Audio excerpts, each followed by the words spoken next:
Herkese merhaba arkadaşlar, kanalıma hoş geldiniz. Ben Erhan Kırca. Yine bir shuffle videosuyla daha karşınızdayım.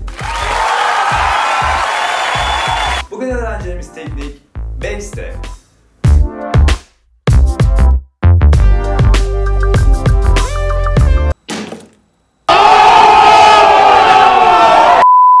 Dersimize başlamadan önce ufak bir detay söylemek istiyorum.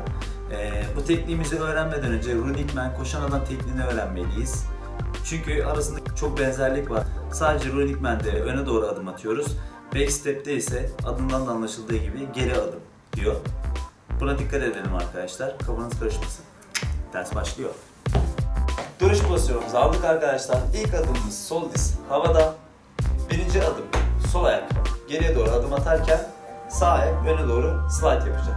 Kayış. 2, 3, 1. Hazır. Bir kez daha. 2, 3, 1. Şimdi sağ ayak aynı şekilde geriye doğru slide yapacak ve tekrar sol dizimizi havaya kaldıracağız. 2, 3, 2. Bir kez daha yapalım.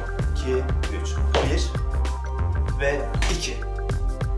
Hızlı bir şekilde 2, 3, 1, 2. Son kez. Let's go. 1, 2. Aynı şekilde bu sefer sağ ayakla yapalım.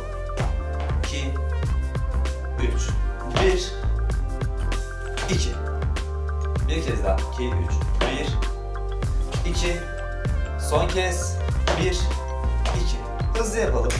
1, 2. Diğer tarafa dönüyoruz. Tekrar yapalım. Hazır. 2, 3, 1, 2, 3, 4. Ayak değiştirdik. 2, 3, 1, 2, 3, 4. Şimdi dersin başında anlattığım gibi arkadaşlar, Running Man, koşan adam tekniğiyle aynı. Tek fark, istediğimiz zaman öne doğru adım atmıyoruz, geriye doğru adım basacağız. İzleyin. Örnek gösteriyorum. 1, çek, 2, çek, 3, çek, 4, çek, 1, çek, 2, çek, 3, çek, 4, çek. Hazır. Bir kez daha yapalım. Yavaş bir şekilde yapıyoruz. 2, öne doğru adım atacağız. Sonra geriye doğru adım atacağız. 3 tane. 1, çektim. 2, şu an yaptığım Running Man, çektim. Şimdi sol ayağımı geriye alıp öne doğru basmıyorum. Geriye doğru basıp çekip tekrar geri çekeceğim.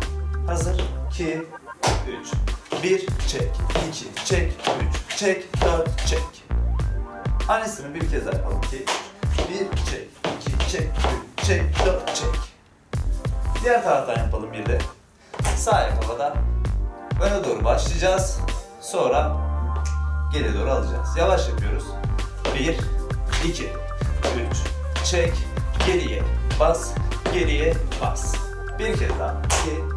2, 3, 1, 2, 3, 4, geriye bas, geriye bas.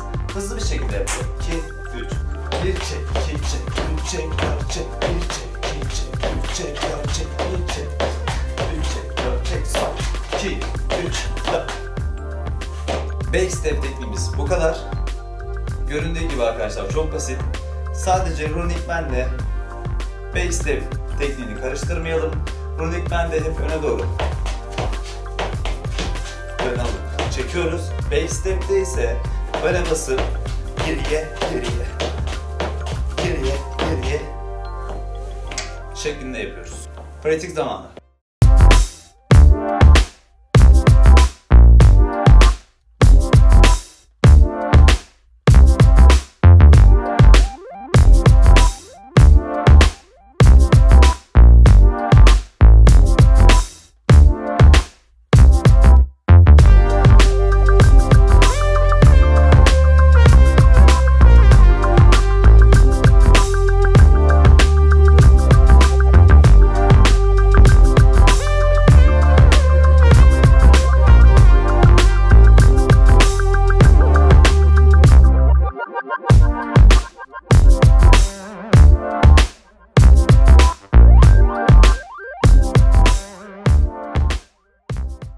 Bir dersin daha sonuna geldik arkadaşlar. Eğer videomu beğendiyseniz beğenmeyi unutmayın. Kanalıma abone değilseniz de Abone olmayı da unutmayın. Bir sonraki derste görüşmek dileğiyle. Hoşçakalın. Dans da kalın.